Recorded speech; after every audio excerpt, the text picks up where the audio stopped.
waraha kala cararinina maskan ma aha mida ka nixi doontiin waa mid aad wax la yaab la ka baran doontiin aad baan idiin salaamahayaa Axmed Boos iyo mar kale abeesa iyo mas miduu yahay anigu ma xaqiijin karo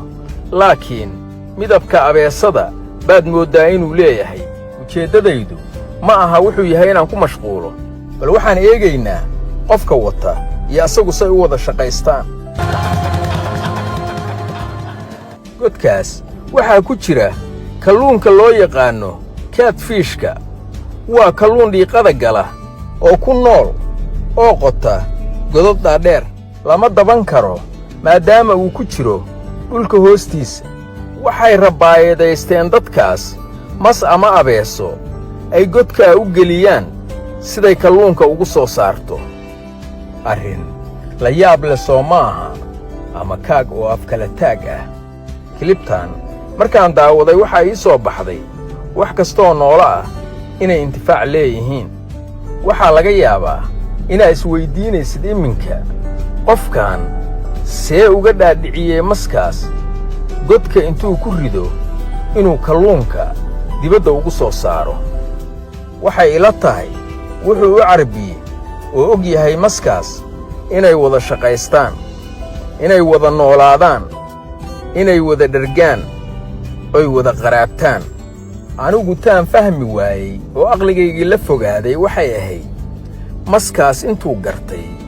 oo dad waaweyn ay garan waayeen inay wada noolaadaan inay wada shaqaystaan inay wada dhergaan ay wax la soo wada baxaan mataal ahaan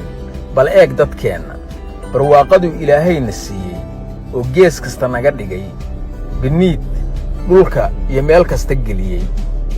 oo aanna masna wax isku oggolayn aan iska hor taagannahay oon isku diidannahay inaan wada noolaanno inaan wada naaxno shiliskii raba noqdo oon wax wada qabsanno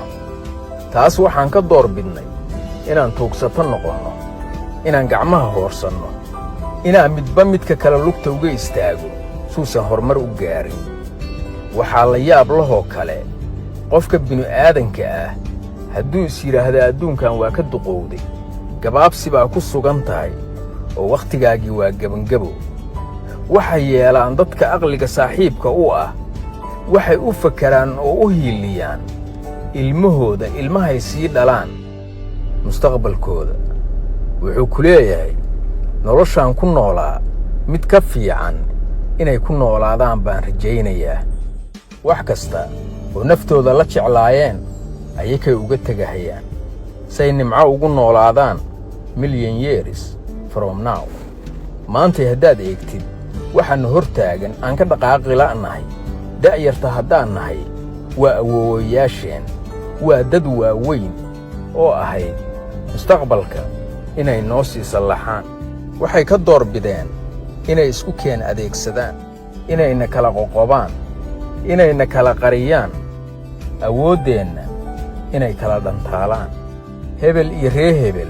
yay wax noqon intaad leedahay ha ku fakarin kuwaagu inay gaar wax u noqdaan waad arkaysiin waa daawanaysiin